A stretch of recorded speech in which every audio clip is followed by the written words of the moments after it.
right, Happy New Year to all our listeners and our viewers this morning, the first day of January 2025. I'm Nuri Mohammed and we welcome you to the program this morning.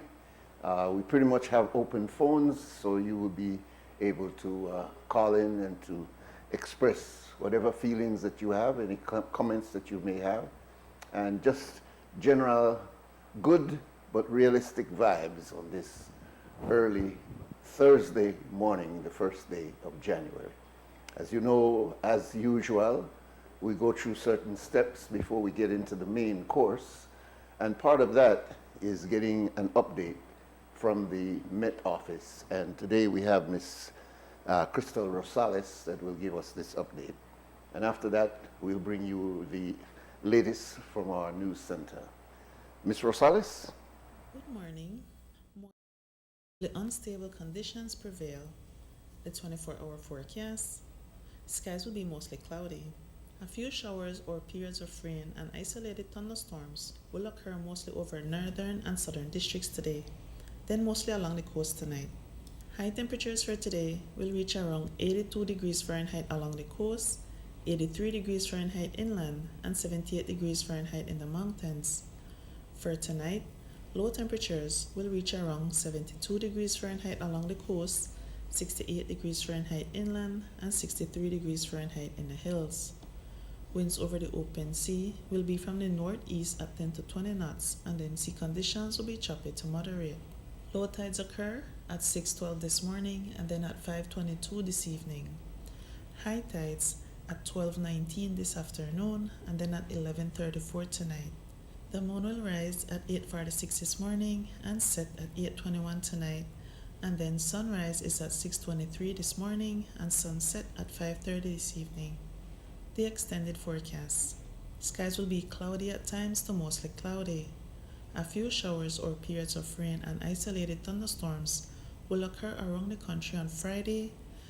Then activity will gradually decrease and linger over the south on Friday night. And this has been this morning's weather report from the National Meteorological Service. Private radio in Belize since 1989. Creme FM presents the news. Informative, accurate, current information, local, regional, and international news, weather and sports. And now, the news.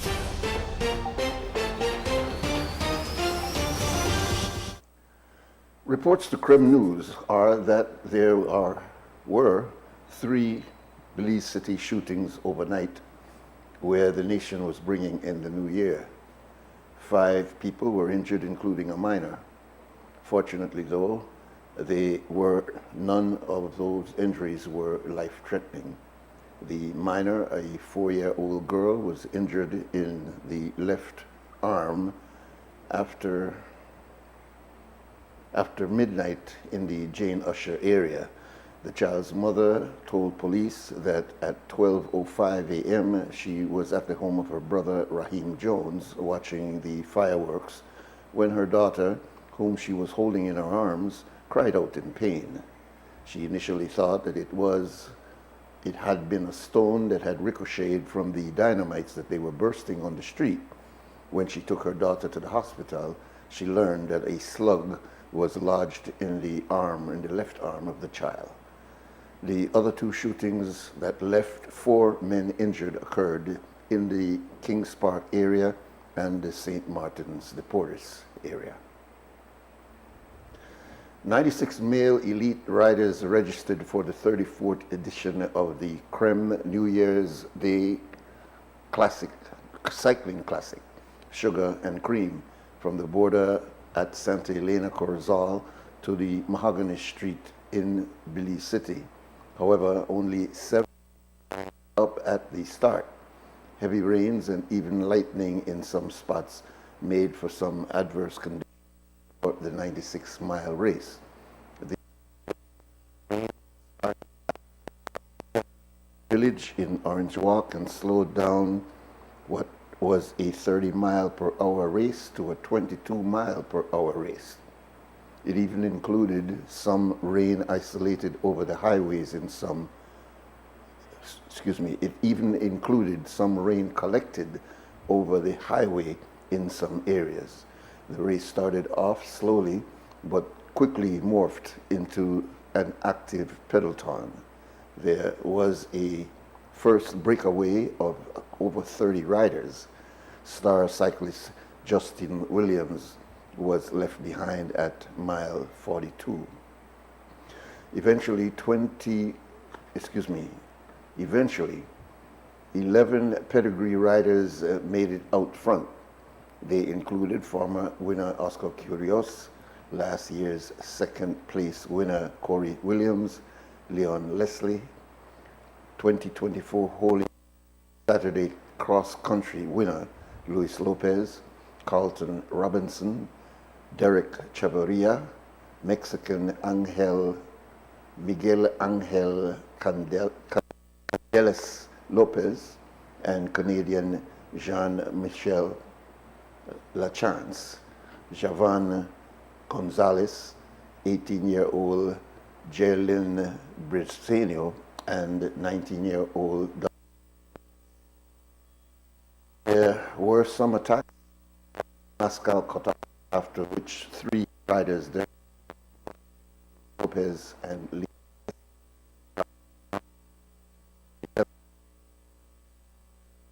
chance then on the attack hill, but the other 8 riders did not give him the break.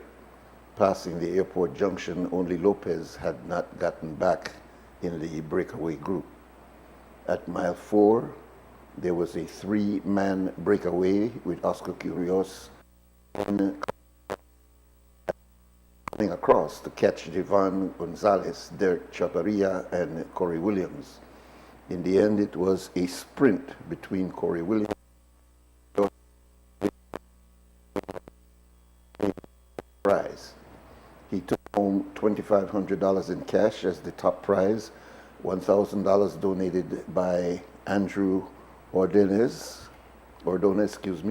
and a special prize of $500 from the leader of the opposition, and a small round-trip ticket to the U.S. Williams said that he strategized for the win, while Kyrgios said that he will have to review his strategy.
crews did not turn up at the starting line. Only 3 riders made it to the finish. Gabrielle Lovell suffered a flat early on, and newcomer Selena Baldara was left behind. The lead was taken by Joyce Morton and Francine Jelly, with Morton taking first place. In the junior male category, 22 cyclists raced, and the winner, Devon Major, and of G Flow cycling team. Notably, despite the rain, cycling enthusiasts showed up in boots and raincoats and umbrellas to cheer on the cyclists. When the traffic department head Leon Gentle spoke about the traffic accident that claimed the life of 10 people in one fell swoop in December last year, much criticism was heaped on his department. A lot of it had to do with insufficient enforcement. The report is that traffic officers clocked off early in the night before drunk driving really becomes a problem. They also don't have chase vehicles at the checkpoints. Gentle stated that one of the issues is police presence as police officers do not carry weapons in the event that they are threatened with firearms at these checkpoints. We asked the Commissioner of Police if his department would help so that we have better enforcement on our roadways to try to reduce motorcycle accidents that have increased exponentially.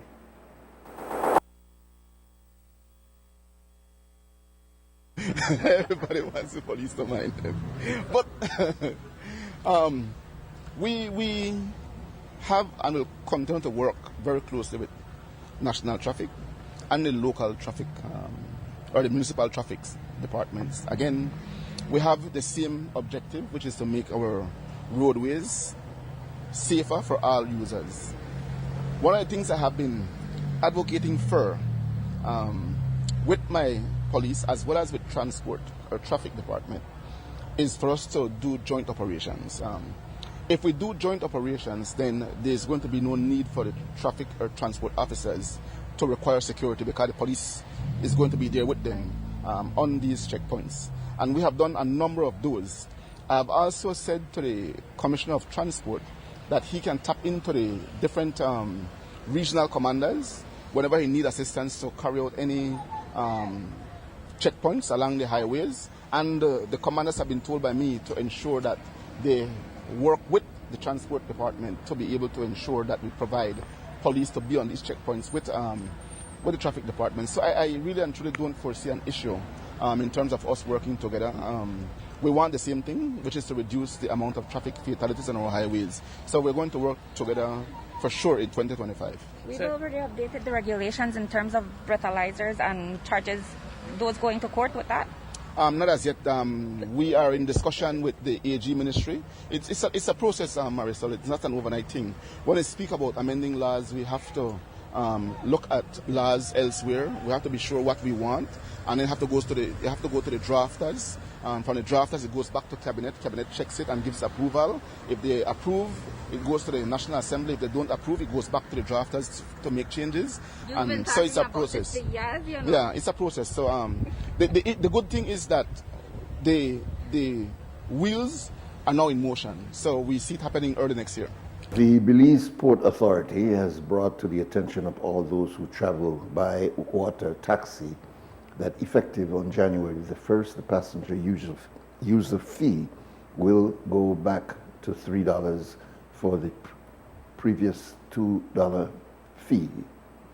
The notice was initially posted on December 15th, 2024, and the authority says that the reduction was done during the COVID times to provide some relief for passengers.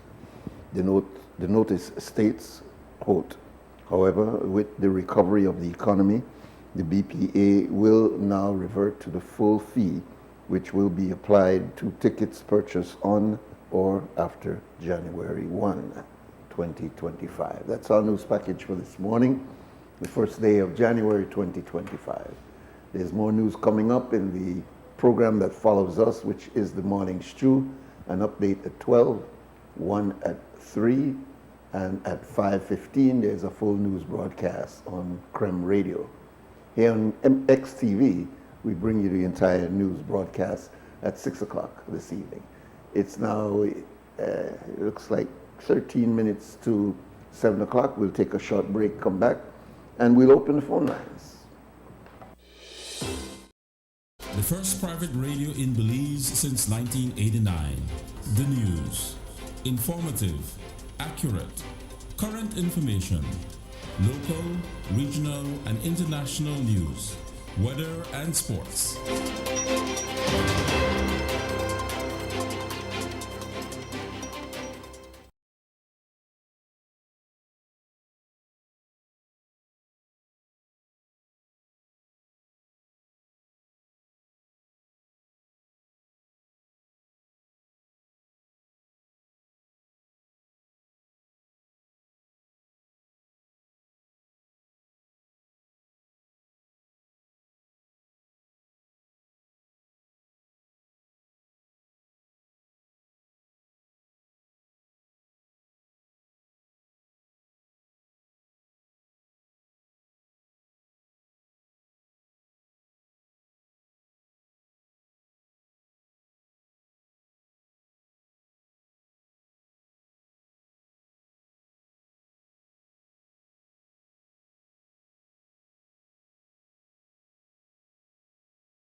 right, welcome back. This is WUB Wake Up Belize Morning Vibes. It's the first day of January. It's the beginning of the new year 2025. And we welcome you. And our numbers here, since our phone lines are open on this first day, 2805848. And you're welcome to call in and give your piece. 2 cents if you want to call it that, or even more than 2 cents. You are free to call. We don't censor you here unless you get into something illegal and starting to, threaten our license by saying things that you shouldn't say. But other than that, we don't censor you and tell you, no, we don't talk about that or we don't talk about this. We try to keep it as open as possible. So our numbers here, 280-5848. Of course, we start off right away in congratulating all those riders, both male, female, and youth that participated in the Creme Cycling Classic yesterday. And of course, to our brother, the champion, Corey Williams, that came in first. And of course, all the riders that crossed the line. That's not an easy task.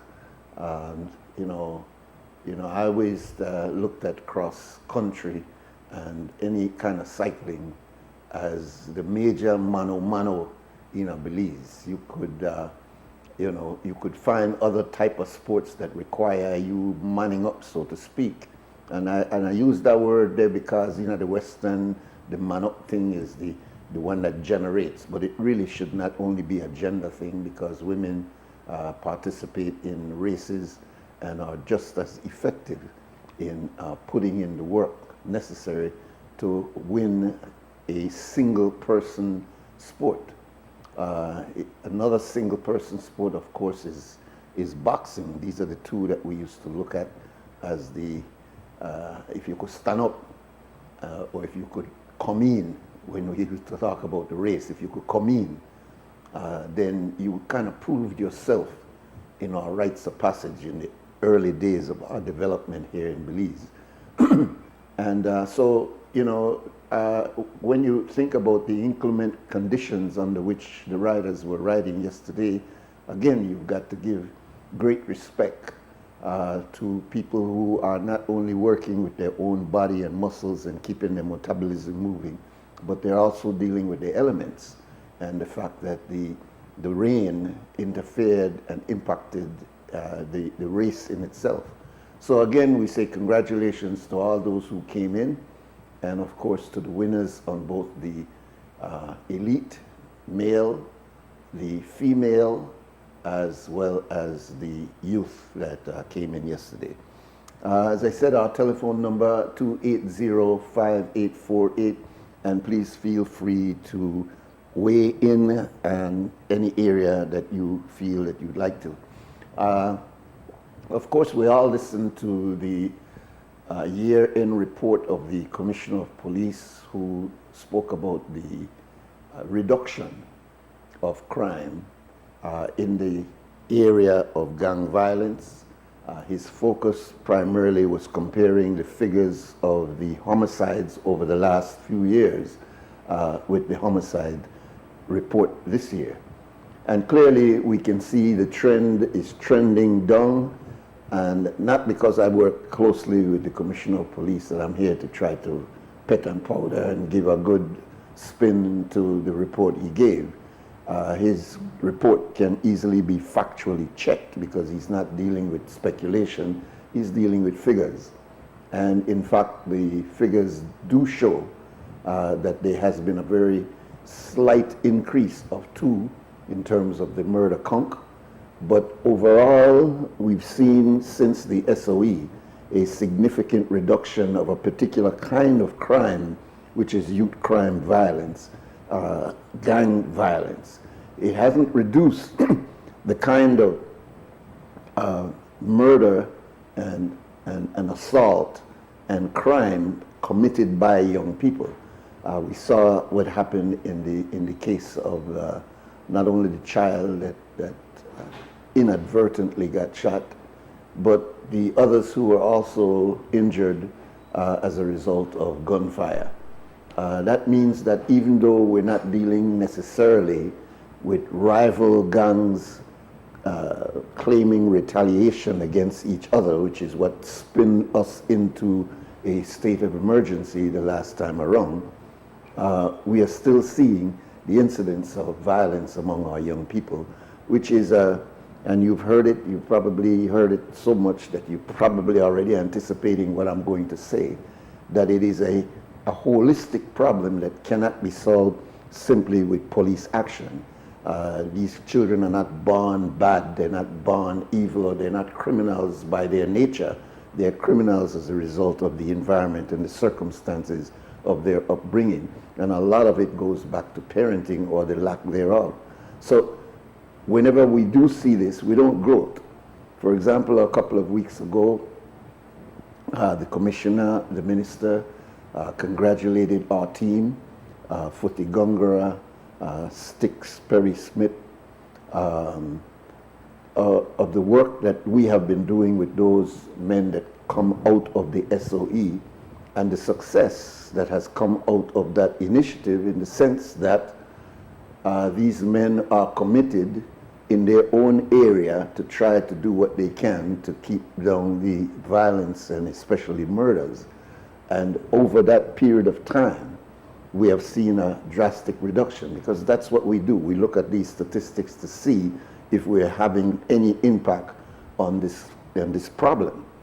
And what we've noticed is that since June, the initiative of the SOE, which lasted 3 months, ended in September, and this new initiative, which started right after the SOE and has continued even now, has had an impact on the addressing of the issue of youth crime, particularly in the area of gang violence. But let me say and hasten very quickly, we don't gloat, we don't beat ourselves on the chest, we don't go around congratulating ourselves that, yeah, you see what we do? No, why don't we do that?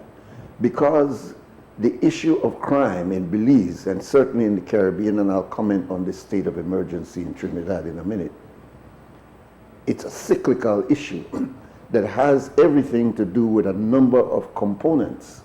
Crime is what we would call the symptom of a deeper issue that has to be addressed systematically and over a long, sustained period of time in order for us to get rid of this cancer that is called gang violence. We're seeing it in every area of the Caribbean, and SOEs within Belize is only one of the strategies that is being used to address this problem. And we're not so unusual, because 2 days ago, Trinidad, the government of Trinidad instituted a state of emergency because their gang violence is becoming unmanageable.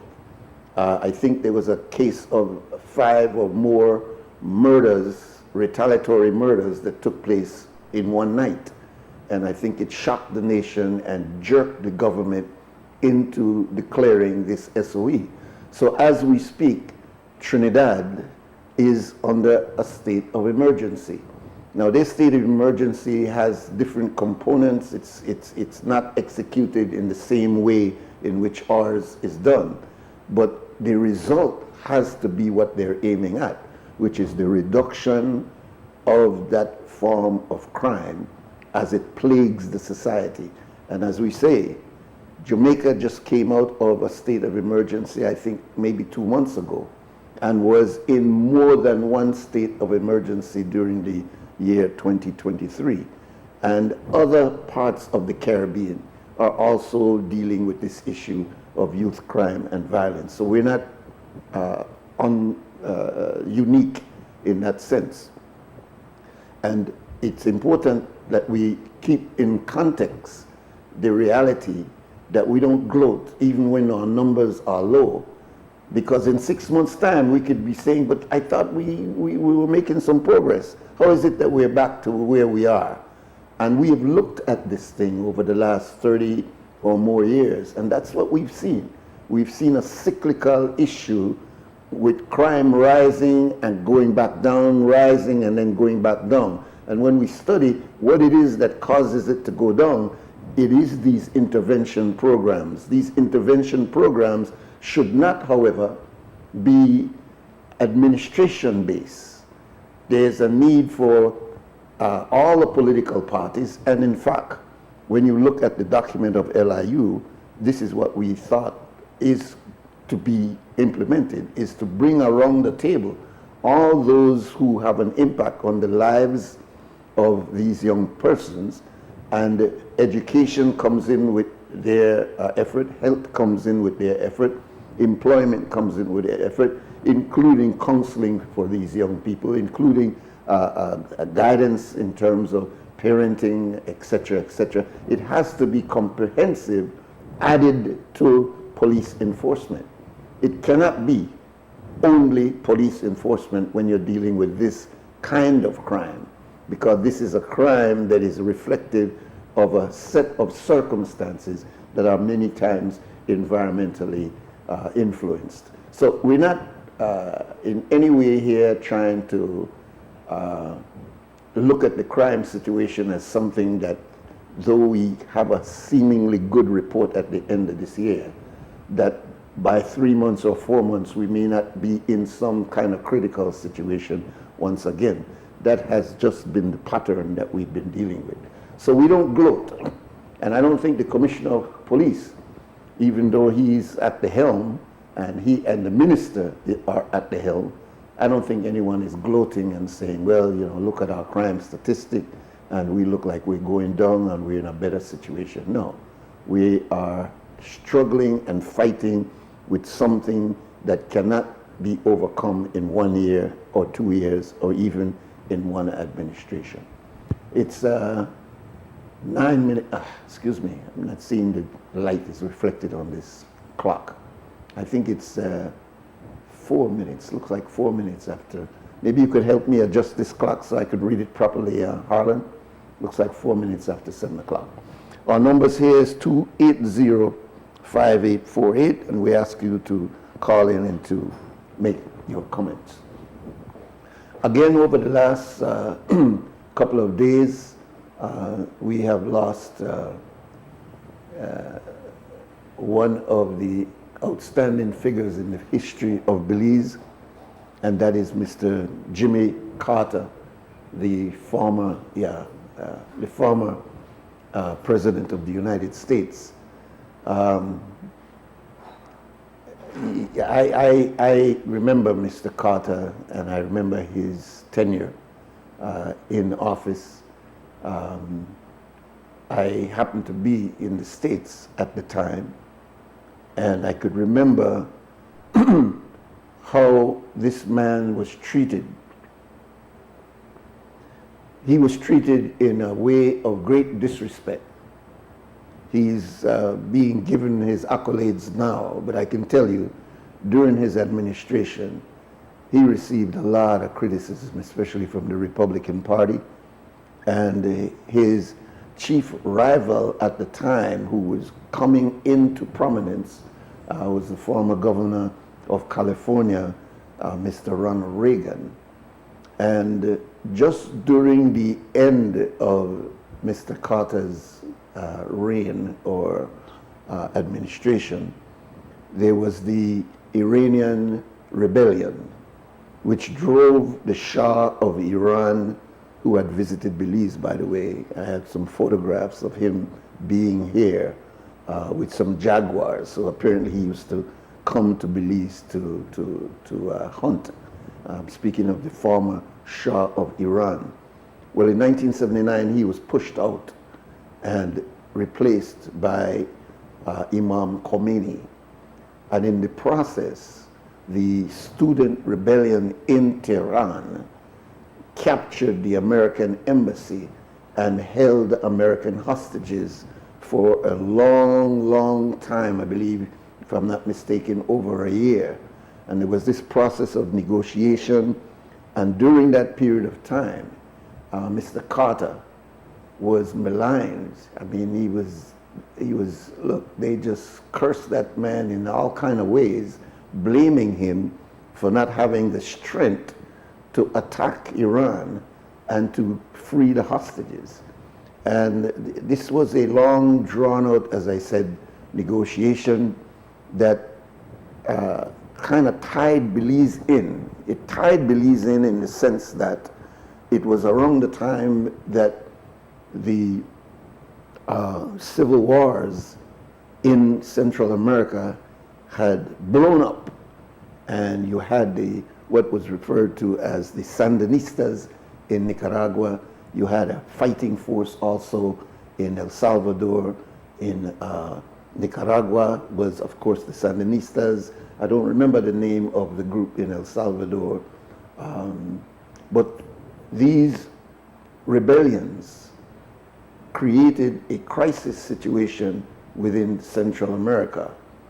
And it developed a group in Nicaragua that was referred to or called the Contras. The Contras. And the Contras were people who were fighting against the Sandinista government, and they were trying to bring down the Sandinista government. And the United States, in a backdoor kind of way, was supporting the Contras to bring down the Sandinista government. And there was this man named Hossenfuss, I believe was his name. I stand corrected, but he was a pilot that was, he flew private planes. And he was actually involved in what was referred to later on as the Contra Gate issue with Oliver North, the military person in the administration of Mr.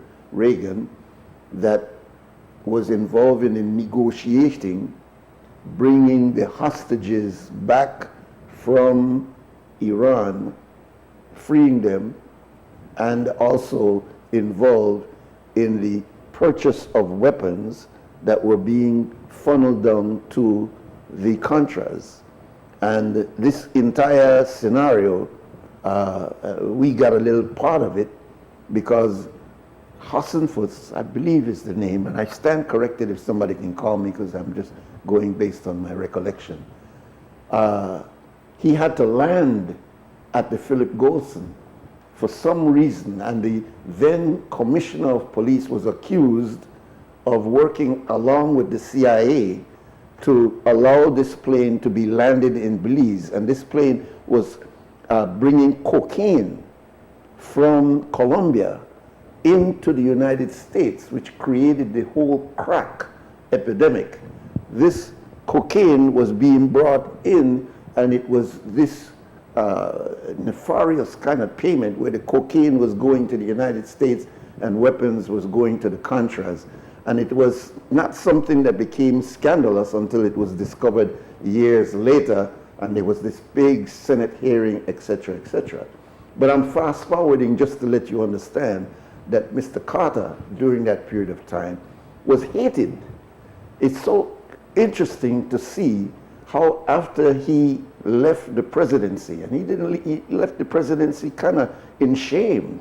The American public and the Reagan propaganda made it look as though this was one of the weakest presidents that the United States had ever seen, that he was a wimp, that look how he let this third world country treat us the way he has and have our American citizens locked up the way that he has. So Mr. Carter, during the last part of his presidency, was ridiculed, maligned. After his presidency, a new Jimmy Carter arose, a new and a different approach. He was a man who wanted peace. He's a man who did not want confrontation. He's a man who believed in negotiation. He's a man who trusted diplomacy. But diplomacy was not favorable in that environment that Reagan had created.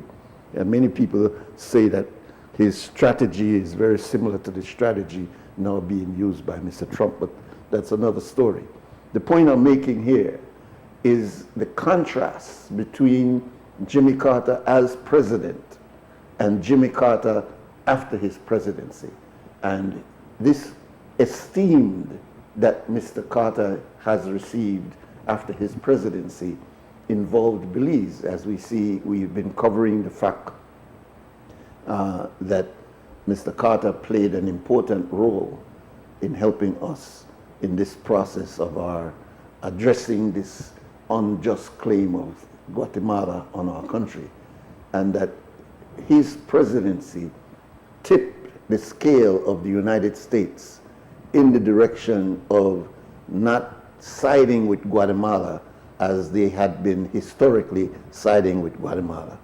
And as the report coming up from Assad in the news recently, he said that even up to the time that he and Mr. Price were there at the State Department talking with Cyrus Vance, talking with the other Secretary of State and individuals there at the State Department, they were still trying to convince Belize, even at that time, that guess what, the easiest way to solve this problem is just give Guatemala a little piece of something here and this whole thing will be ended.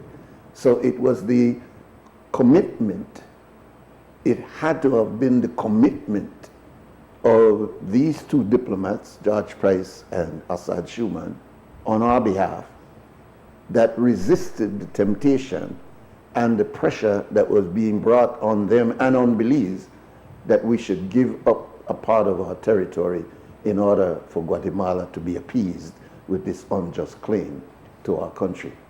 So a whole circle of ideas I've been thinking about since yesterday, just to share with you Mr. Carter and his actually, we might want to call it the fall of the phoenix bird in the latter part of his presidency. And if he just ended his presidency with that and went quietly into the night, we probably would be reading about his presidency almost as if it was a failure. But he ensured, and I'm not sure if this was his motivation, but he ensured that his legacy would be very, very clear as to who Jimmy Carter was all about. And so after his presidency, he became one of the most activist presidents, starting foundations, going out and working with peace, trying his very best to try to do something that he had started while in president with the Camp David Accord. He tried to make that more a reality. He went further into the Palestinian issue, showing the injustice of the Israelis against the Palestinians, saying yes, that Israel has a right to live in peace and to live without being under attacks from its neighbors. But he also emphasized that the Palestinians have a right. They should not be living in a concentration camp. They should not be assaulted on the West Bank and the Israelis taking their land. He was against that type of policy and pushed as much as he could towards trying to bring some kind of accord in that area. So he was a very interesting man. He was, he sort of ensured that what he's all about is defined by him and not only by his set of circumstances. We'll take our first break. It's at 15 minutes after 7 o'clock. No, yes? I thought we have it registered here. No? All right, well, no problem. We don't have any problem in staying on. Numbers here, though, is 280-5848, and we invite you to weigh in and to have your own thoughts and your own realities. As they say, one of the most difficult things to do in a talk show is, and waiting for calls to come in, it's a real challenge. It's very, very challenging, because we are here not just to give you a list of our agenda, which we have, but we are here to engage in a conversation that is not just one opinion, but several opinions. And really, we should be more as controlling the traffic more than anything else. But sometimes, as you can see, we don't get any calls. And so we have to be able to, as best as we can, handle it when we don't get any calls in. Anyhow, our number is 280-5848, and we welcome you to weigh in. I think the other thing that that comes to mind that we should be thinking very seriously on are the challenges that we are being told we're going to be facing this year. The Prime Minister has talked about the economy. Certainly in these 4 years, we've seen the economy improve. We've seen a number of initiatives that have presented possibilities for increase in employment, etc. We've heard the statistical unit tell us that unemployment is down, employment is up, that our poverty level is down, and so there's a feeling at the administration level that it is achieving most of what it laid out or promised to achieve. And clearly in this year, which is an election year, the Prime Minister has said that himself, it is expected that the opposition, which is in a very challenging situation, will be able to mount the kind of challenge that's necessary to win some seats in the House of Assembly. We've noted to you, based on history, that political parties go into this tailspin every so often. The PUP can remember, and those of us who study these things can remember when the PUP was in a state of turmoil. We could remember that very clearly.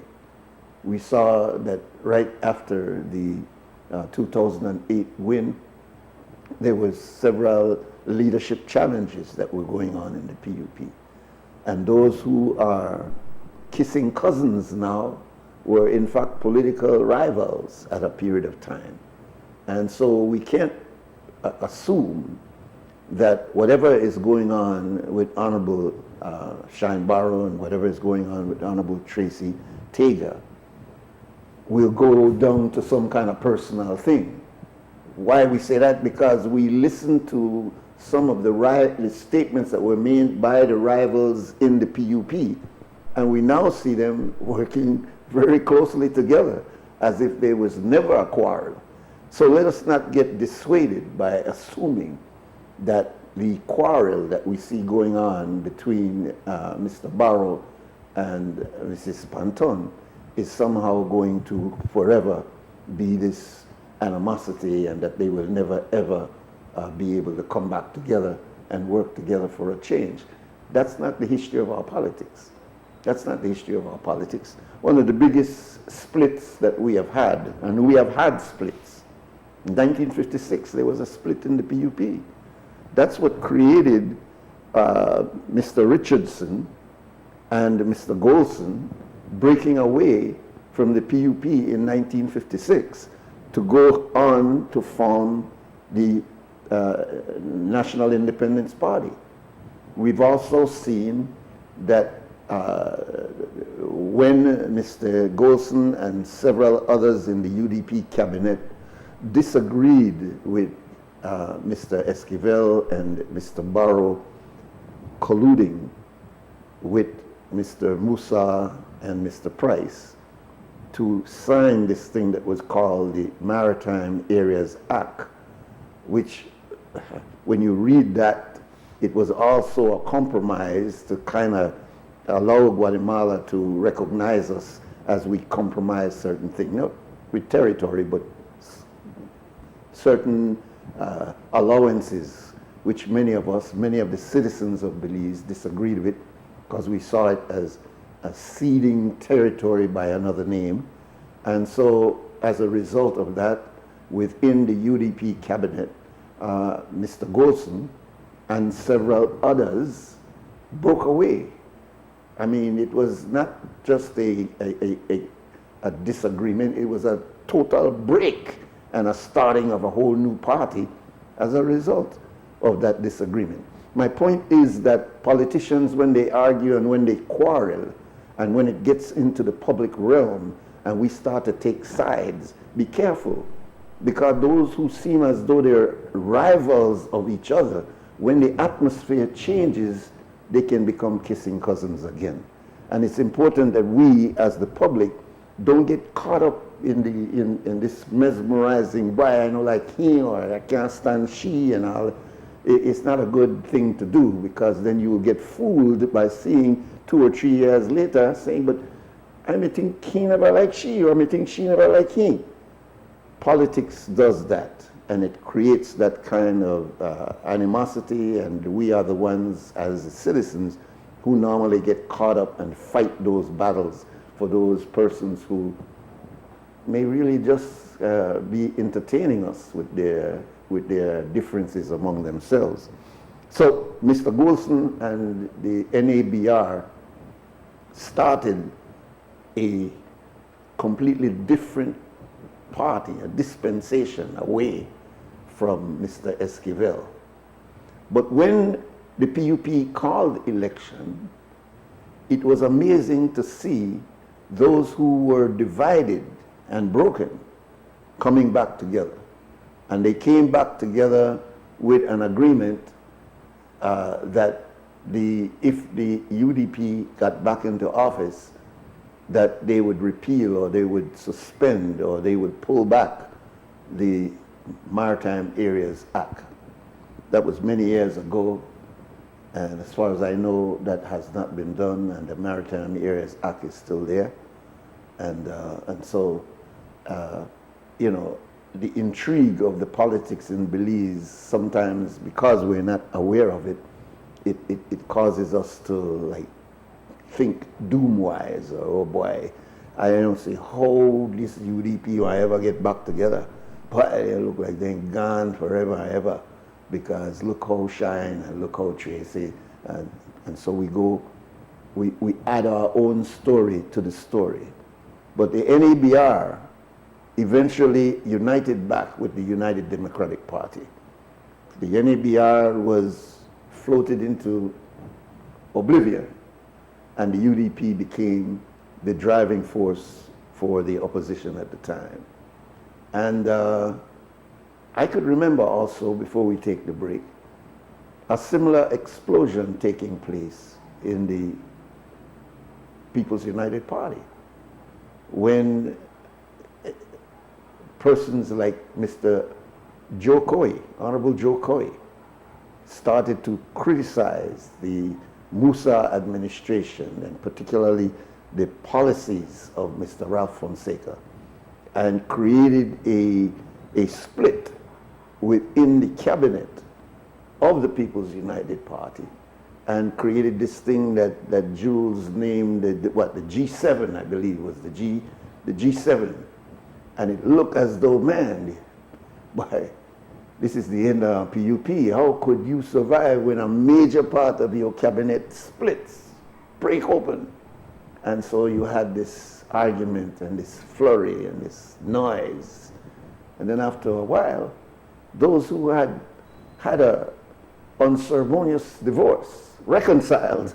They were back together again. So I think I'm trying to say, don't get caught up with the noise in the market.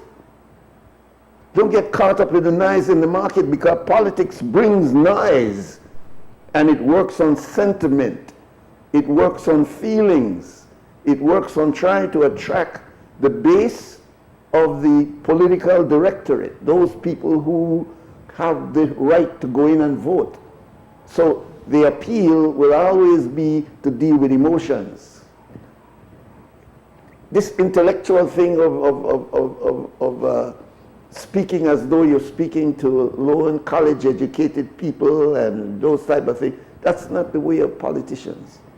Politicians have to touch the base, and don't think this is our third world thing. They have to always touch the base. No. Check Mr. Trump.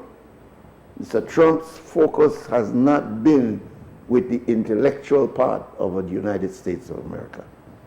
That's not the mega.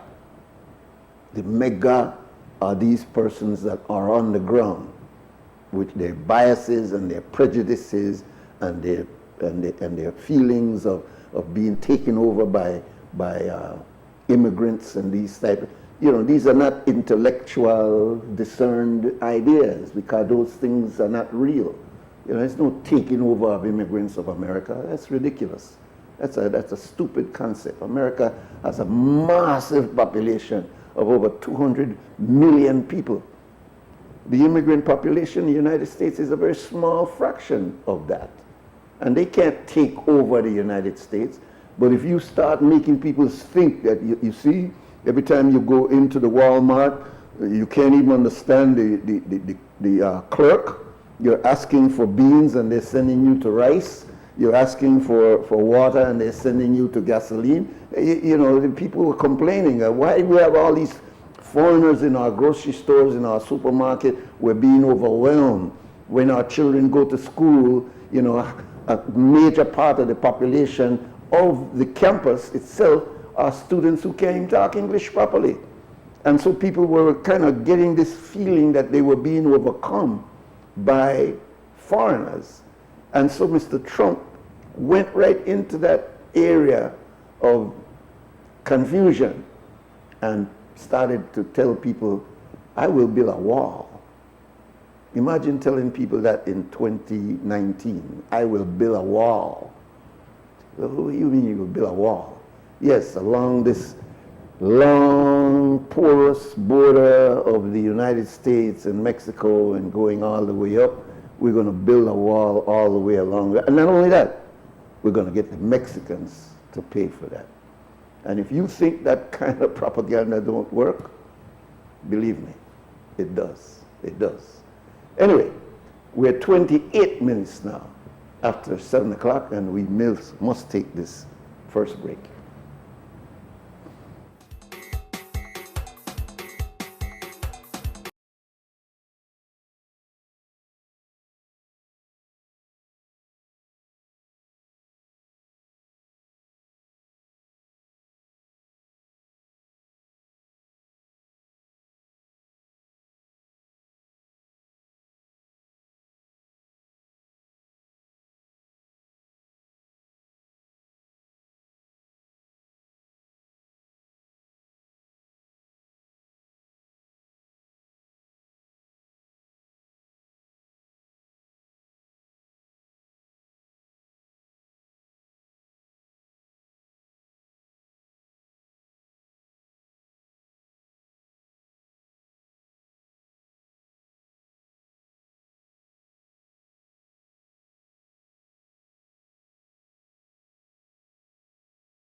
of January 2025, and try to make sure you get your first call in the first part of the year.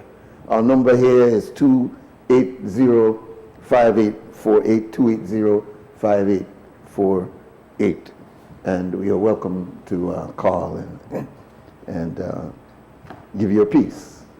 I want to take an opportunity here to send our condolences out to an esteemed brother of ours. He's a Muslim brother. His name is Sunni Bilal Ali, and he was a internationally renowned jazz musician. He is known, for those of us who are enthusiastic about jazz music, we know that he is one of those very, very good saxophonists and tenor saxophone. And in fact, the entire wind instrument was his forte. He had a very interesting history. His father was born in Honduras, but had strong connection with Belize. And Bilal, with his father, was in Belize during his boyhood. But if I recollect, he told me he was actually born in New York and raised in New York, but was back and forth in Belize in his early days as a child. And then later on, maybe 25 or more years ago, he decided to reclaim Belize as his second home and bought a home in Paine, meaning Punta Gorda, PG, and would come here as a retreat, you could say, whenever he was not touring. And that usually fell during the period of Ramadan. And so for several years, we conduct regular Muslim services within the prison. We have been doing it now for over 20, 30 years in the prison. We conduct a religious service every Friday known as the Juma service. And within the prison confines, those inmates who are practicing the religion are also given the right to fast during the month of Ramadan. And we give great respect to the administration for recognizing and giving at least an acceptance to that religious practice. Why? Because it requires the support of the administration in order for the inmate to do a good fast. The fast requires that you wake up early in the morning, you have a small meal, and then you don't partake of another meal until the end of the fasting day. The prison administration has allowed the Muslims in Belize who are incarcerated to be able to practice their faith. Not in the most perfect way, but certainly better than some other jurisdictions that I have seen and read about that don't give this religious freedom to their incarcerated inmates. But Belize does. And every Ramadan over the last, I would say, 6 or 7 years, when Bilal was in Belize, he would do I'd call it a musical ministry for those inmates in the prison. So at the end of Ramadan, when we have what is referred to as the feast of the breaking of the fast, or the Eidul Adha or Eidul Fitr, he would come in during that period of the inmates celebrating the end of Ramadan, and he would play his music. Also joining him would be Brother Nafti. Those of you who know Nafti Drums Not Guns, the brother who used to be out at the bridge of Big Bridge in Belize City with his family, Sister Jamelia, and they were always very involved in roots development in Belize. He is also acclaimed musician along with his family, as a matter of fact. I mean, you know, his wife and his children are all accomplished musicians. And on a number of occasions, on 2 occasions at least, he was able to take 2 of his sons, Nafti's sons, along with Bilal, and they would do a concert of sort at the end of Ramadan in the prison. So I wanted to say that Bilal, I read what J.C. Arzu said about him in his tribute on Facebook, because he had a life there in Punta Gorda. People knew him. He was always seen moving around, you know, being involved in the community. He was a genuinely spiritual brother. You never got any negative vibes, not even negative comments from Brother Bilal. He was always at a different level when he was among us. The other thing I can say about him is that he was a member of the Black Panther Party, the New York faction of the Black Panther Party, and was in that struggle. There's an area also with his wife, Sister Falani. I'm not going to speak much about that, but in the very, very early days of the struggle,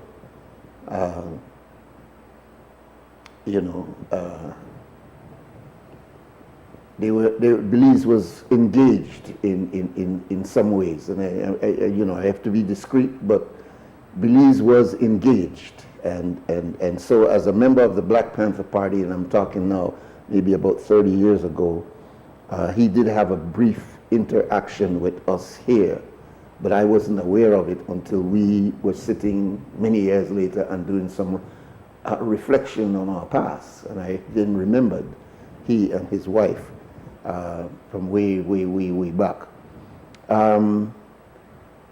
Brother Bilal was also a part of a committee that was fighting to get attention to the problem with a man named H. Rap Brown, who is known as Imam Jamil El Amin.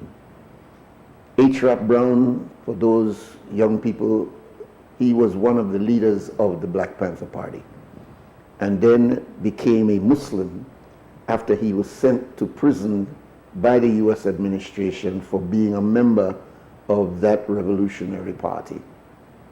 While he was in jail, he converted to Islam.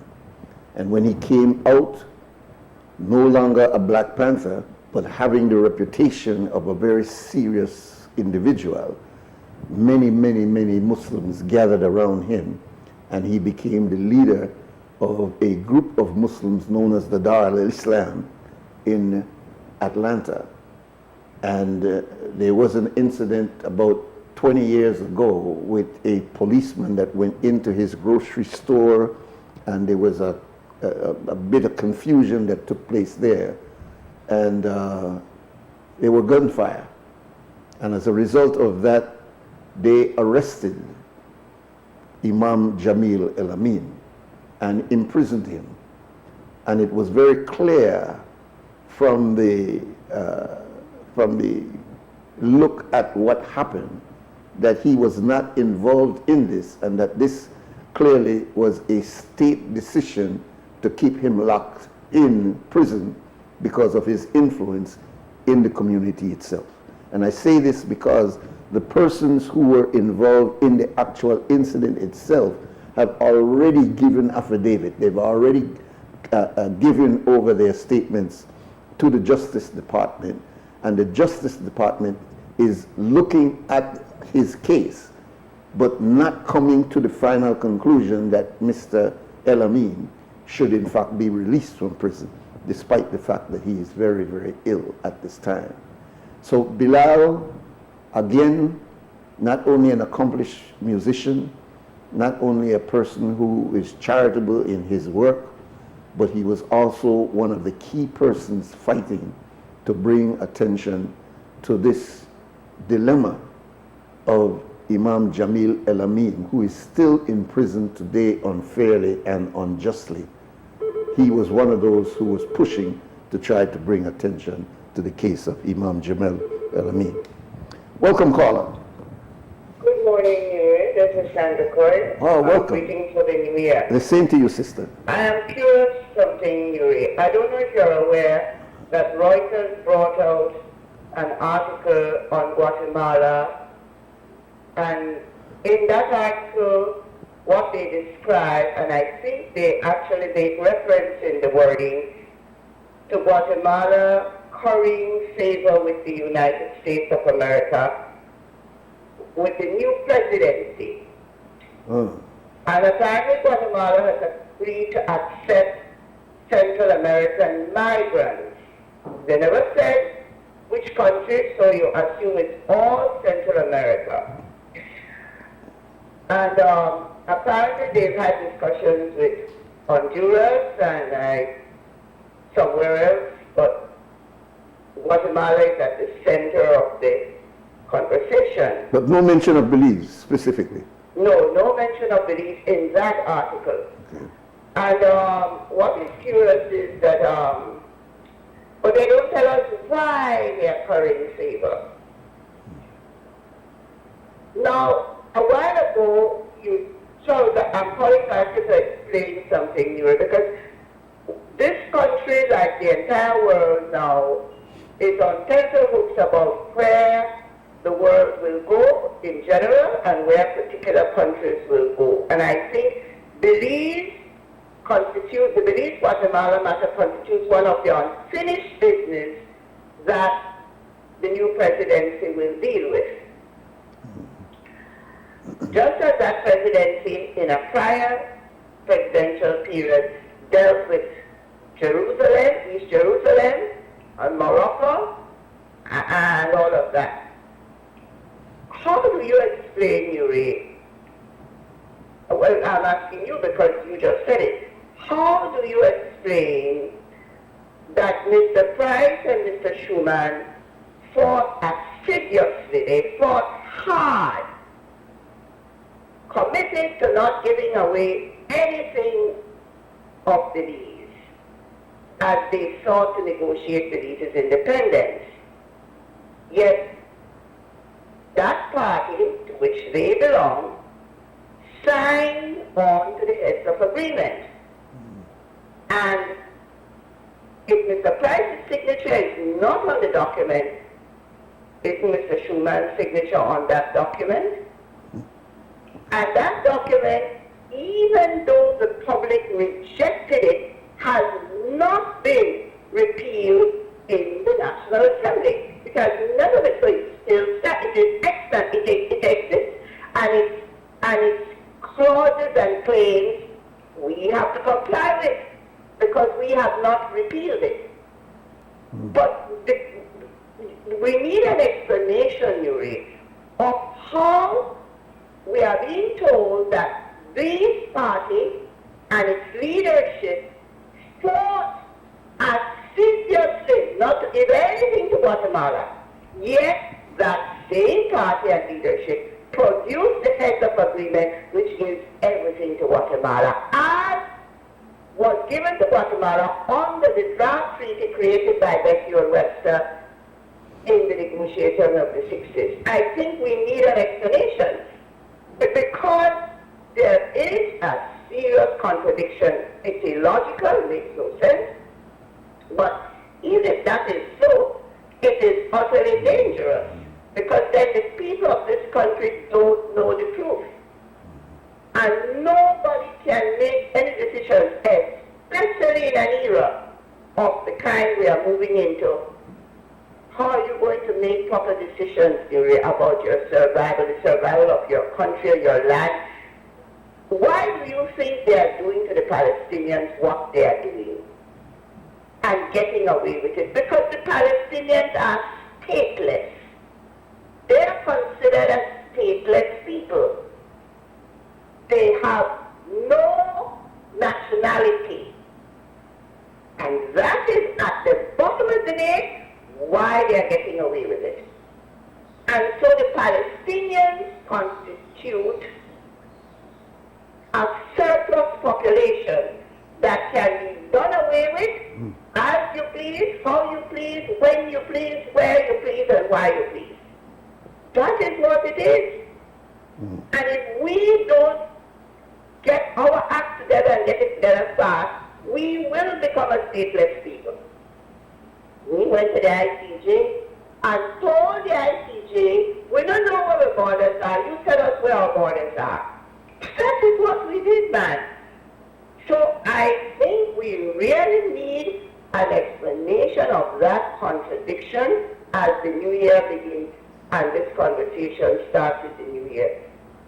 Given what is happening across the border, as reported by Reuters, international news organization on our neighbor next door. Yeah. So I don't know if you'll be able to give us an explanation, Nuri, but we need. I don't need one, you know. Yeah. I already know the truth. And I'm one person. So it doesn't matter whether lies are told, whether we get taken over. I speak Spanish fluently.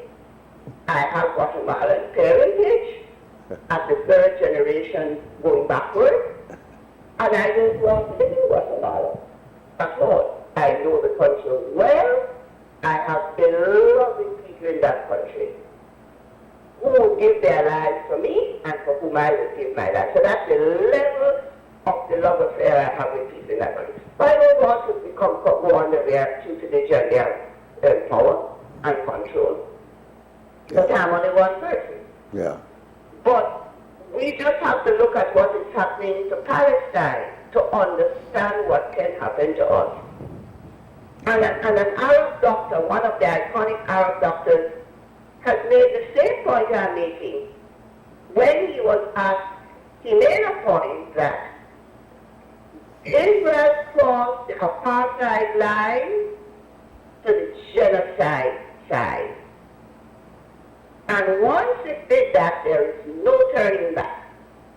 And that is similar. When people pass the Rubicon of, and he used the word Rubicon, the river in Rome, the little river in Rome where you were supposed to be smart, when you reach Rome, you were not to enter Rome mounted as an army.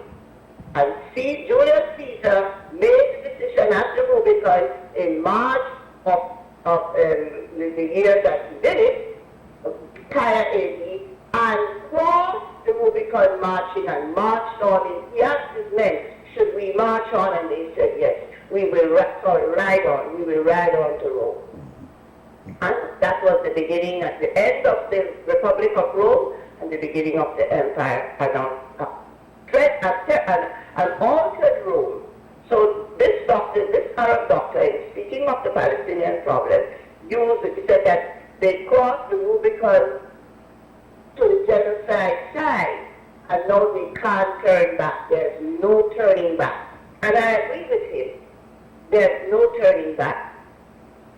He said that from here on, if they succeed, all military manuals will have this written in, that solution written in, as a component of the solution list to dealing with surplus populations.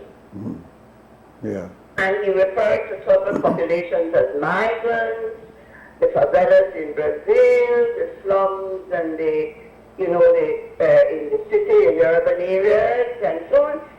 He made that point, and it's not a far-fetched point. He was very thoughtful when the question was put to him. Why have you said that there is no turning back? So then how will it be solved? And so he goes on to make that comment, and it is a position that I hold absolutely. Yeah. So I think that in the context of that wider, graver situation out there, the people of Belize, if we are to become serious, we'll only become serious when the dire truth is told to us and then we confront the real to be or not to be, whether we will be the lead or we will not be the lead, whether we will exist or we will not exist. That's the question facing us. It's an existential one. I don't know if you agree. It is existential. Anyway, bye-bye. I thank you very much for that first call, Sister Sandra. And I agree with you that it is very important that we take all of these matters far more seriously than we have taken them in the past. We've kind of been a little bit more laid back and not have to worry about anything there. And I don't like talk politics. We have a lot of reasons why we don't want to pay attention to some very serious issue, the Guatemalan issue being a very important part of it. And this is not just now. It has been some time. And I've repeated this so many times that Mr. Golson was saying as far back as the 70s and the early 80s that we are not doing enough as a government and as a people to educate the population on the details of what's going on with this issue of Guatemala. And I stand to be corrected on this matter here, Sister Sandra. Just let me make this point, caller. I am not sure what is the legal status of the heads of agreement. I know that with the Maritime Areas Act, we had taken it all the way through the legislature. So it is an act that has to be repealed.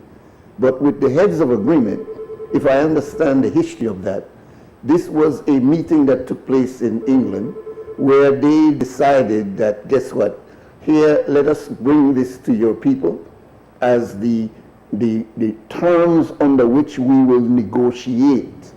These are the terms, and these numbers here are reflective of what is contained in this agreement. Now, this agreement, as I understand the narrative, is to be negotiated and accepted. So now, Sister Sandra, and I stand to be corrected, I don't know if there's anything to be repealed there, because it never became law. It was only a set of agreements, negotiated agreements, that we were supposed to come to some ultimate agreement. That was not the agreement. That was the heads of which we would come to some agreement. That is my understanding of it. But let me take the next break and I come back and open the phone lines once again.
All right, welcome back. This is WUB, Wake Up Belize Morning Vibes. I'm Nuri Mohammed for our first show for the year of 2025, and we're happy that you're with us. I got some calls during the break, and hopefully we'll get those calls to return. Welcome again, caller. I'm back again. Yes. But the question I asked was not whether it is in effect or not, but how do we explain? The other day you had a call from Don Hector Silva. Right. Mr. Silva sought, in my opinion, to exonerate Mr. Price of all responsibility for the heads of agreement. Yes, he did. That is what I understood him to say. I got the same, yes. All right.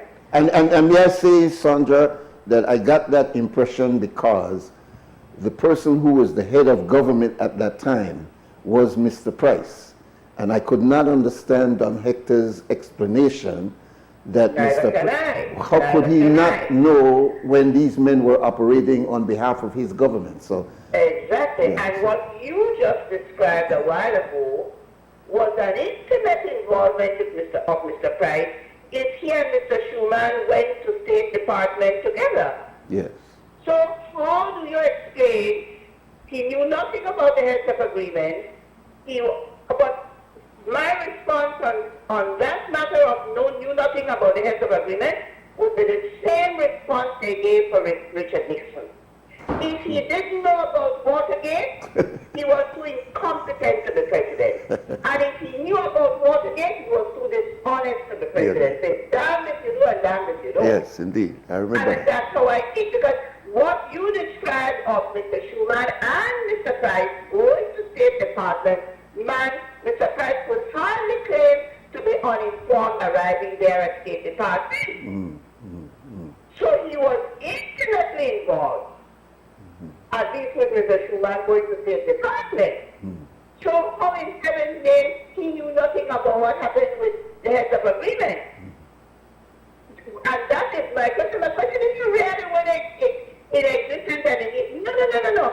How come we are told we don't know nothing about this?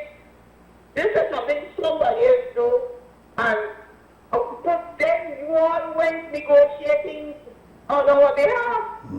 They never come and ask Sandra Korea, Nuri Mohammed and John Bong and James. No, they never asked nobody else to go their way.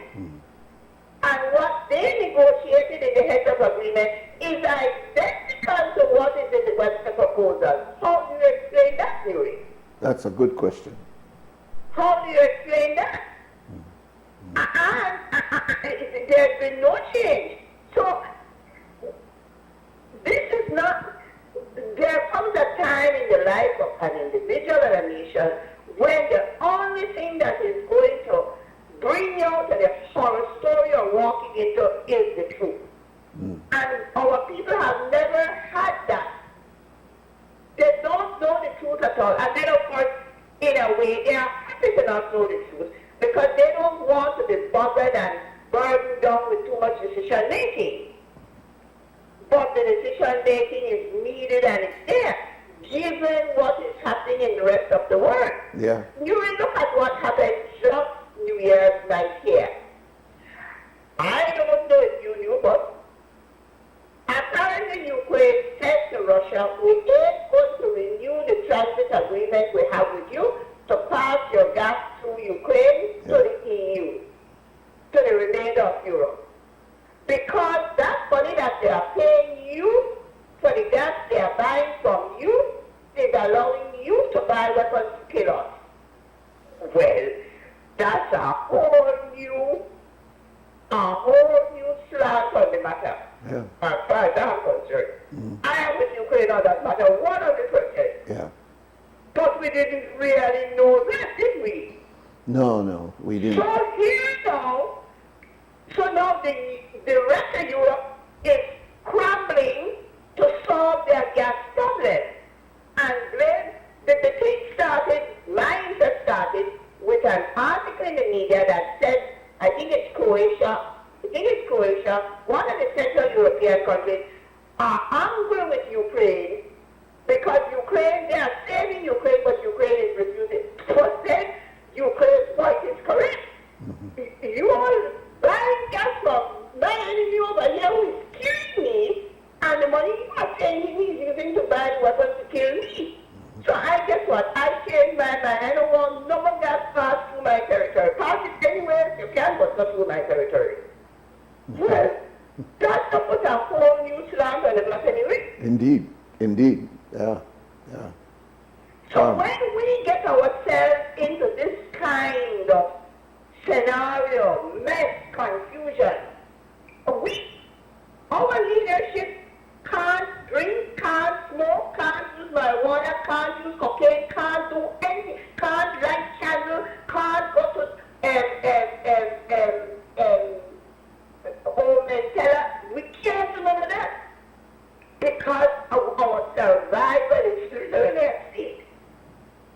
And the issue is unfinished business. Everybody is rushing to finish unfinished business, Nuri.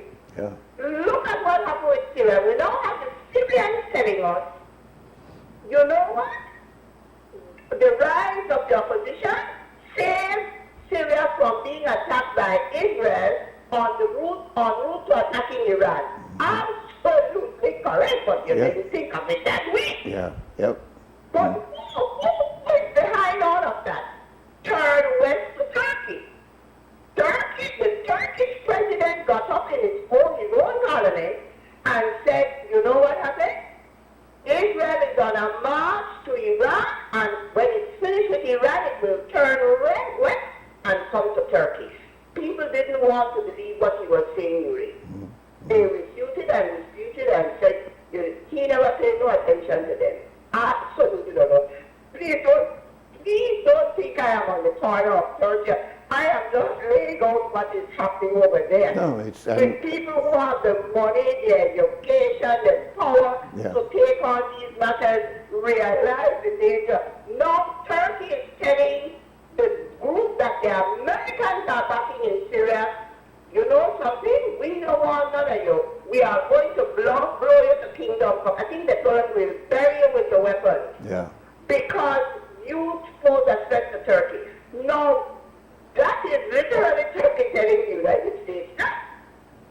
Because that group is being backed by the United States, the group in Syria is being backed by the United States. Yeah, the Kurds. Do we understand, do our leaders and our people understand the gravity of the historical moment we are living in, Nuri? I'm not sure. I don't think so. And maybe... I don't think so. No, as a matter of fact, I know you don't understand the things that was done. No, of course. And it goes way back, and you bring up the Romans all the time, that whenever they wanted to get their population off the critical issue, they go to the gladiators, they go to the circus, they go to the things that distract them.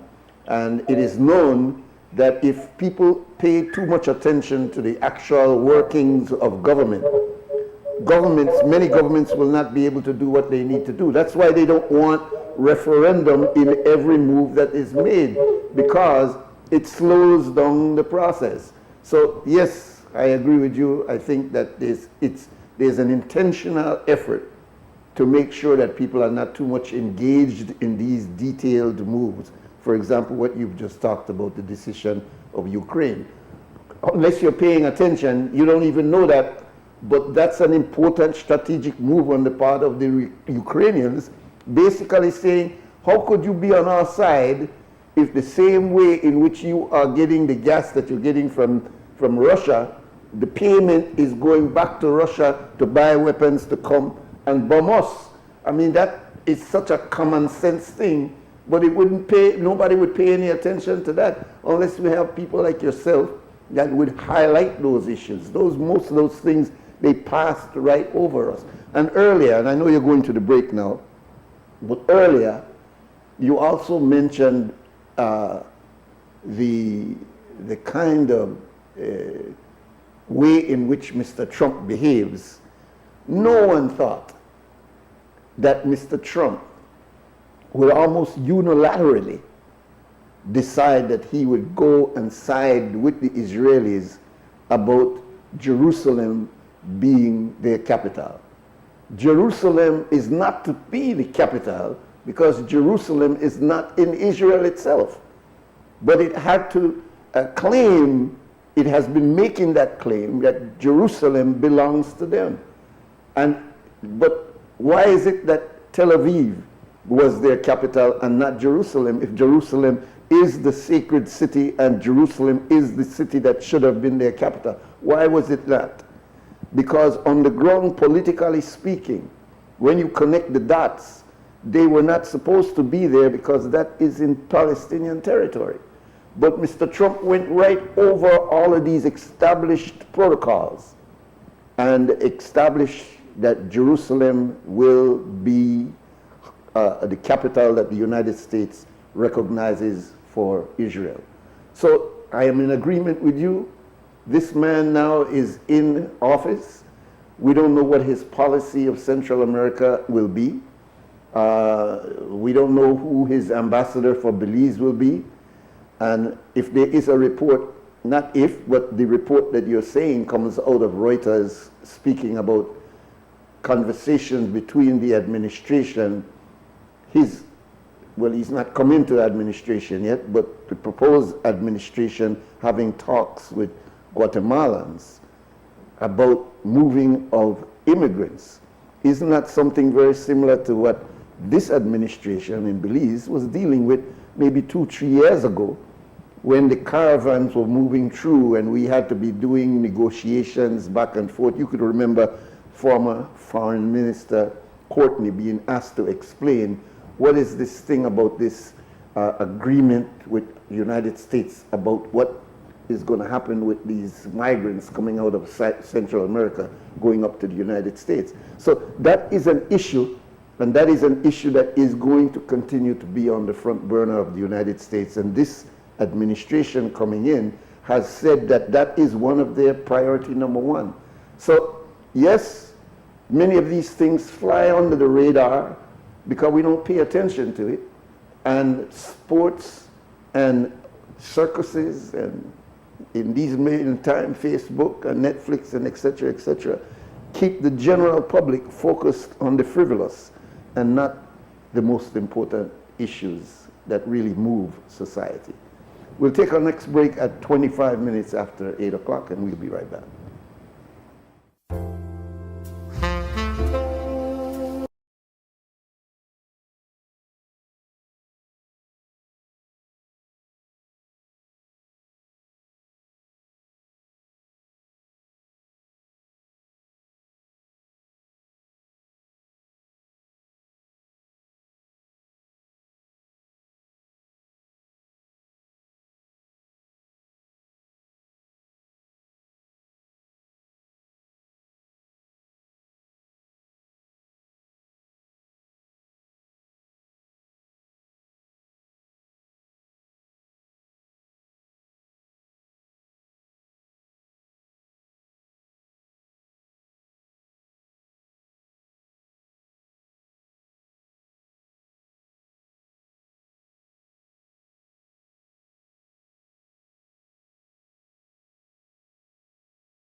All right, welcome back. It's now 8:30 in our studio here in Belize City, and we welcome you back to the program.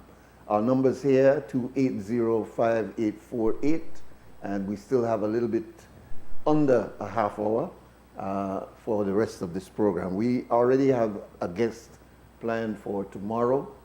It was a very short call to be able to get this particular individual, but he's committed to be with us tomorrow. So we look forward to that. Let's take our next call. Welcome, caller.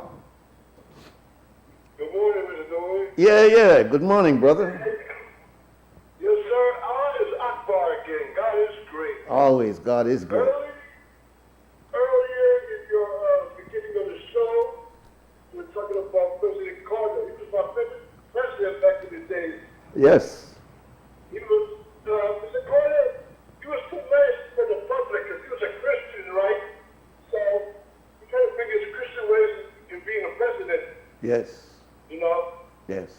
And you know something, caller, because after him came several people who claimed evangelism, and it was after him that where was this guy? Jerry Falwell was his name. The silent majority, I believe, is what they call themselves. They had almost like a cabal. I mean, they were really organized in getting to Congress and the presidency, so that by the time you got to Bush and some of the others, they actually had a very strong lobbying group known as Christians, but they were not. They were not with Jimmy Carter, which was interesting. They considered Jimmy Carter Christian, but not for we kind of Christian. So I just want to bring that point out. Yes, sir. Yes, sir. I think you guys are doing a good job on the diplomacy. It has decreased the crime. Hopefully, it continues that way. But basically, you see what's going on in America right now. Right now, my friends are a football team in New Orleans. That was supposed yesterday, but they canceled the game because the terrorist attack in New Orleans. That postponed the game yesterday. Oh, so was the game to be played in New Orleans? Yeah, yesterday. We're going to play today at 4 o'clock today. Oh, okay. It was postponed yesterday because of the tragedy. Yeah, I see. Yeah. Oh. Now down the street from where I work at, I'm in police right now, but where I work at in Las Vegas, some off the road, looks like a blow up Trump's hotel. I You know don't. what I'm saying? No, I don't think I got you there just now, brother. Say it again. Yeah. I said, did you hear about the cyber attack on Trump's hotel yesterday? No. Is that the thing that I read something about a Tulsa cyber truck? Until That's it? Yeah, exactly. Yeah. Oh, wow. I work 10 blocks from the Trump Tower where the stuff happened everything. Isn't that the company that makes the electric cars for Elon Musk? Tulsa? Yeah. Yeah. Elon Musk. Yep, exactly. Right? Yeah, I work 10 blocks from that place, right, where it happened at. But it seems like those two crimes are attached together. Yeah, because both parties use an app called Turo to get their cars from the same app. So we don't put together as a link together as two cars in one. You know. The person who brought the sauce to Las Vegas, he's an ex-military guy. And the kid in New Orleans too, he's a veteran too. So both of them are military guys in our country. It's sad to say, but yeah, we're fighting terrorism abroad, but we got terrorism in our own country that we can't be contained. It's only going to get worse and worse and worse because they're going to change. Yeah. Now Trump is trying to use that excuse yesterday because a migrant that did that job. Those non-migrants, the U.S. citizens that blew up, that are running to the people in New Orleans. He's American. But Trump will tell the nation he's a migrant to enhance his what would you call it, deportation or whatever you call it. So he's going to enhance that by saying that he's a migrant of the country. But it's not looking so good in America in the future because it's only going to be worse and worse and worse. It's sad to say, but that's just the reality. Yeah. One more thing about, keep on saying emergency, during Mohammed. I want to go to the prison jail. I got a question for you. Mm-hmm. When you put those guys in a prison, in a cell, do they put together or are they divided together when they go to prison? Are they what? I don't know why is our connection not that good this morning, brother. I'm fighting to understand some. I think it's because of my guilty point by the B-side. Hold on real quick. I was saying, when you guys put the gangs in jail, are they divided or do you put them together to do their time? No, they are, they're in one section of the prison. They're not split up. They're in one section of the prison, if that's what you're asking. Well, I mean, okay, you got guys street and go talking the same stuff? Yeah. They basically, that is a part of the therapy, is that, these brothers, when they're out in the street in their own zones, they reinforce their rivalries. But when they come together, particularly in these therapeutic sessions that we were dealing with, all those divisions are melted away to a large extent. And they have a sense of, because, a lot of us don't recognize this, and this pattern also exists in the States, is that many of these youths that become rivals to each other were actually going to school together. They were going to kindergarten together, they're going to preschool, infant 1, standard 2, and sometimes it's amazing to know that the same two boys who used to be together are now rivals. But if you can bring them together in the right therapeutic environment, you could break down those divisions and come back to that original, me and you no got no reason why we should have to kill one another, and then we need to come together. So we've seen that works. That does work. And it would have hurt the SOE process if you had taken George Street over here, PIV Cross here, Bakatonia. That's not how that works. The idea is to bring them together and to break down those artificial divisions and come back to a basic humanity, really. Right, because I was kind of curious about that because, it just makes sense to do it that way because I felt like they were divided, they were timed out, then they go back on the streets and do what they got to do. No. It was time out, but it was time out, but it was also time in for the therapy. Because had you just said, well, guess what? We'll punish you. We just want to lock you down. We'll forget you for a month, 2 months, 3 months, or however. We'll lock you in there. We don't do nothing except feed you and take care of you physically. But no, we saw it as an opportunity to engage, to get into cognitive, get into the mind, get into the thinking, get into the behavior. And that, to a large extent, has made a significant difference because we now have a group of brothers who are from supposed rival areas that are working together. We are witnessing that they are working together. And it's a result of that the tensions that develop within the community with these brothers who are leaders and G's within the community, as we use that kind of language, they are able to intervene in those rivalries before they even reach the police. They're able to hear about it. Because they're committed to these ideas that we've been dealing with, they can address those things there immediately. And that is a better and a closer way of dealing with it than having civil servants and consultants and all these other people doing it, you see? You guys already know who are the shot columns of each hood. Precisely. So I think you guys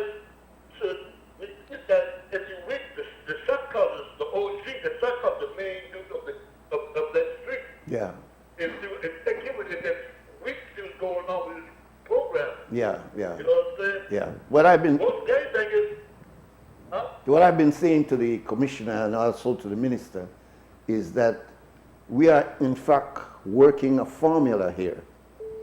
And the success of our formula can in fact be shared with these other jurisdictions. But we have to have the proof.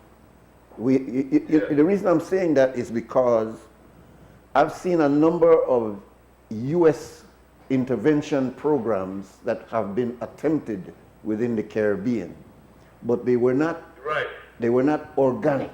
They came out of Chicago, they came out of New York, they came out of this area, but they didn't evolve out of Belize, you see? And it makes a big difference when, for example, they had a program called the DARE program. Then they had another one called the Scared Straight. All of these are American programs. They had another one called the Eagle. There's a lot of American intervention programs, and they have had a certain degree of success within their institution, within their penology institutions. But you cannot wholeheartedly just take that thing there and bring it here. You could take the idea, and then you could work the idea within your own environment. But you can't whole scale. So, for example, the Americans about 10, 15 years ago had a program, well-funded program called DARE, and it was put inside of the schools. But where and how did DARE prevent the gang situation when after running years of DARE, we still got a serious gang problem? Why? Because it was an imported concept. It was a concept where they picked up some police and some other social workers, gave them some training on the American thinking, then they put them back into the community and say, all right, work the program there, and here is the funding to keep it going. And so you had these people, you know, just basically doing what they were trained to do. But how do you judge the result? You judge the result by looking at the product. And the product are the youths. If they're still involved in the gangs, then your methodology did not work. You see?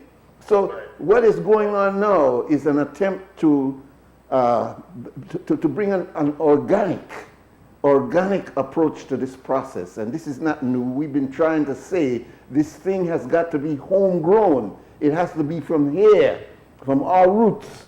And then the government's role is not to manage the program, it is to enable the program. Government needs to play its role. Its role is not to run a gang program, its role is to enable that program to work. You see what I'm saying? Yes, sir. Yeah, Yes, so. Mr. Nuri, okay, back to that. When those dudes come out of, even my family, my little cousins that's in the state of emergency, God got cousins in hoods over there, but when they come out, that's all they get. I mean, you guys don't have a vaccine or check in every week to see their progress.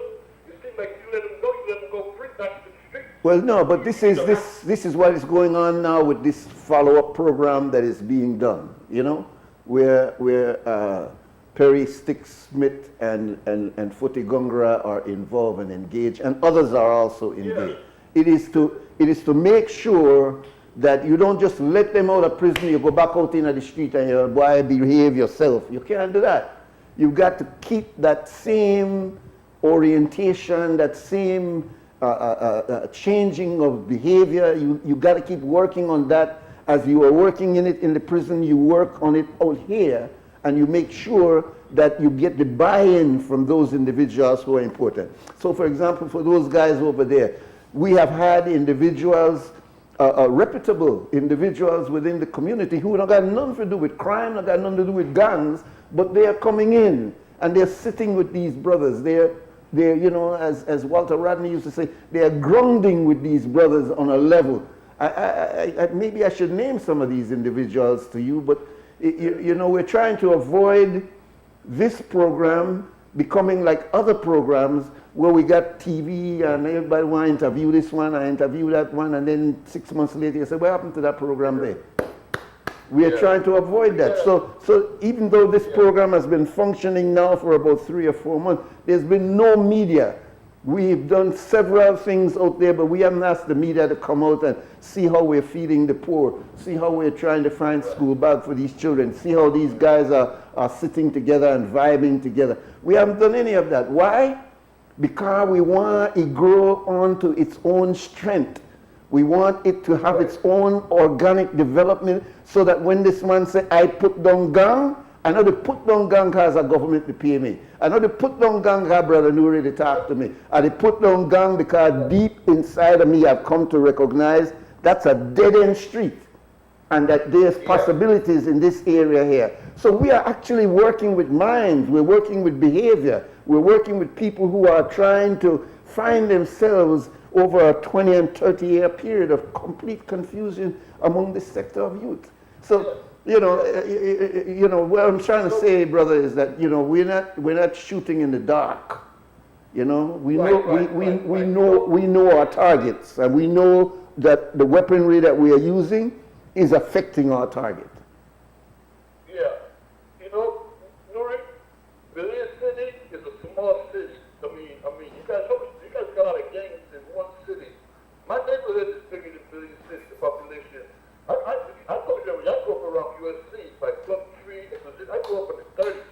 Yeah. I grew up in the 20s, then I grew up in the 30s. Because all Belizeans, when they come to America, they grew up in the 20 neighborhood, when they grew up in the 30 neighborhood. So it says something that, I mean, the Belizeans, I don't know, I mean, the Belizeans over there, they're imitating what we're doing over here in America. Well, I don't do that stuff. I'm an old man for that type of stuff, but you see, like, they're imitating the stuff that we're doing here in America.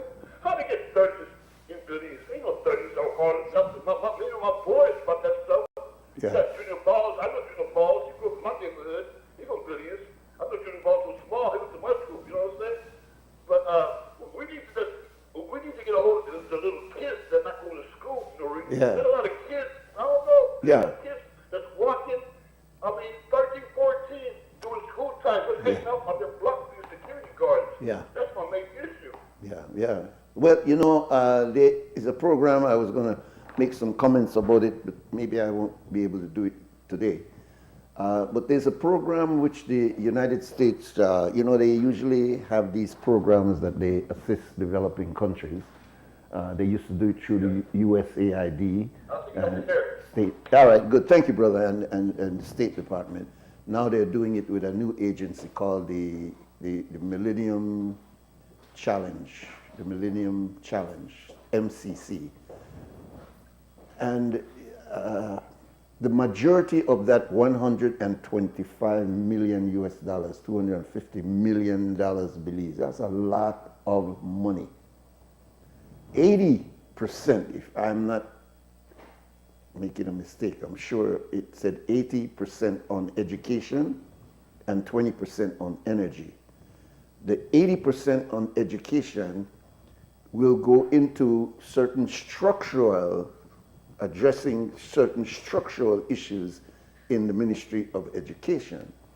But I heard the Minister of Education, Francis Fonseca, say that out of these funds, they are going to address some of these critical issues of young black boys that are falling through the crack. And these are almost his words, because he pointed out Southside, that there's need for additional infrastructure development in getting to these young people. And I saw right in there part of what is being done with these interventions, because if these interventions can be structured, then you would then actually include it within the curriculum of training teachers, so that teachers have an idea of how to diffuse these issues at a very early stage. But as it is now, because these teachers are not trained or oriented to this, they have a tendency to back off, failing to understand the strength and power that they have at that first level of citing the problem. But they can't do that unless there is some degree of training, and that is not included within the curriculum. I am saying that the same way that we were able to look at the gender issues, or we were able to look at the injustices against female and incorporate that into the training of our teachers, so that our teachers are addressing those issues in real time, as opposed to as a project. They are doing it in real time. They are addressing issues of the inequalities and the gender issues in real time. Well, then we need to address the issues that is affecting the youths involved in gangs and criminal activity in real time. We don't want to isolate them, you're a bad boy, and then we're going to put you over here and treat this a bad boy. No, we want to incorporate it within the actual curriculum of teachers training, as well as part of this MCC program should go into orienting the administrations of the schools, meaning the principals, the other key individuals within that school, so that they will understand that of all the agendas that we're trying to accomplish over the period of these children being in school, gang intervention and crime intervention has to be one of them, just like sports and just as arts and all these other areas. This is an issue that a review of our population and the challenges of our population show that we need to address this issue, not through police, not through LIU only, but we need to do it in a way that it is holistic, so that we will be able to see the solutions over a long period of time, as opposed to just a program, and that program lasts a year, and after that year, then the program falls apart. That has been part of our failure. We need to sustain it and make sure that we put in the infrastructure for a sustainable program. We'll take our last break and come back and close up.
All right, welcome back. We have just enough time to give our closing comments before we leave.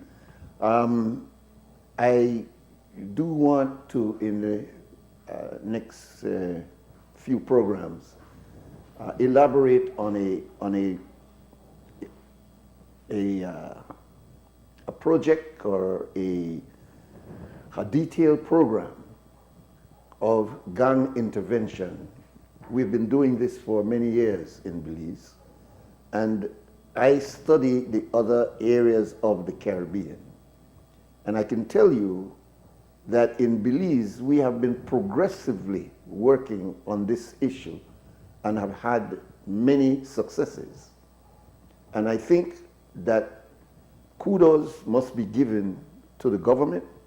It must be given to the Commissioner of Police and to those who work with him in the effort that they have been making to try to direct the energy, the negative energies of young people on the street, killing and working against each other towards a more amicable, a more workable, the more brotherly kind of working together of these youths so that they can evolve out of criminal behavior into right and legal behavior.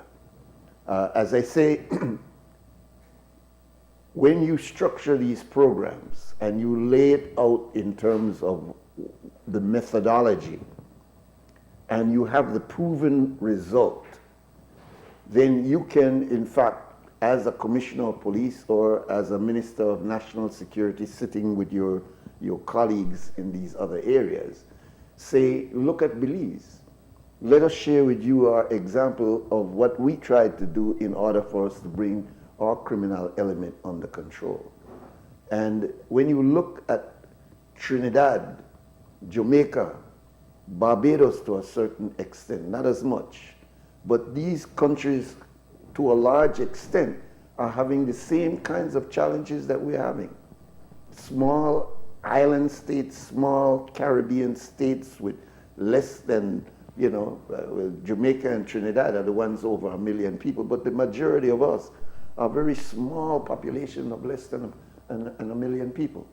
And so, it's the kind of population where everybody know everybody else.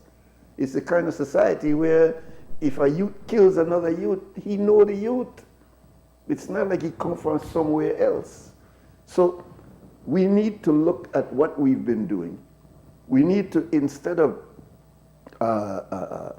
approach this thing only as a political issue, we need to look at it like this existential issue we have with Guatemala, that crime is not a political thing. It's not a UDP or a PUP thing.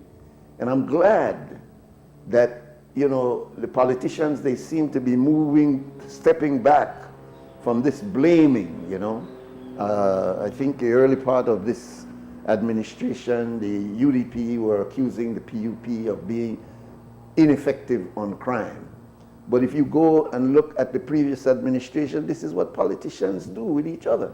They criticize each other on the issue of management of crime when crime should be everybody's issue. Crime did not come as a result of a political party, and so it will not be solved as a part of a political party. It will have to be solved where everybody joins on. Why do we say that? Because we don't want temporary solution. We want to be able to see a sustained period beyond administration. No mean we're going to get rid of crime, because we will not get rid of crime. Crime is something that in this modern society has to be managed. But you will not eliminate crime when you have so much injustices going on in the broader society. So let's be realistic. We now have to look at a particular kind of crime and then bring to bear the strategies to address that issue and to ensure that we get the kind of result out of it. And it is possible. We know, those who are on the ground know that if it is sustained over a period of time, we can get this. So that is something I think can be shared with the other regions in the Caribbean. I've said this to the Commissioner of Police on more than one occasion, that we can actually put a package together and share our experience. He does when he goes to the conferences, because clearly they each have to give a report on the state of the crime, and part of the crime is juvenile crime and gang violence. So that has to be a part of the agenda. So when he reports what has been done in Belize, and he has the good marks in terms of lower numbers, this is something for other states to want to know. Grenada, what are they doing in Belize? Barbados, what are they doing in Belize? St. Lucia, What are they doing in Belize? We should be in a position where we can share that. All right, so let's look forward that we can all come together again tomorrow if you have the time to spend some time with us. And those of you who are not able to actually hear us in real time, you could always go to our Facebook page, to our YouTube page, and pick us up on these platforms likewise. All right, so let us thank you, first of all, for staying with us for this period. And let's thank the technical people behind. Downstairs, we had Larry Guerrero. Upstairs, we had Christy Flowers. And our brother Cliff Lewis is still on break. So who's holding over for him now is the incomparable Mr. Harlan Wagner. Belizeans, stand strong and stand firm and do the right thing under all conditions. For now, we gone! Wake up, Belize. Wake up, Belize. Wake up, Belize. Wake up, Belize. Wake up, Belize. Wake up, Belize. Another day is here. Wake up, Belize. Wake up, Belize. We gotta keep moving, na na na na. Wake up, Belize. Wake up, Belize. Everybody gotta put their time in. Wake up, Belize.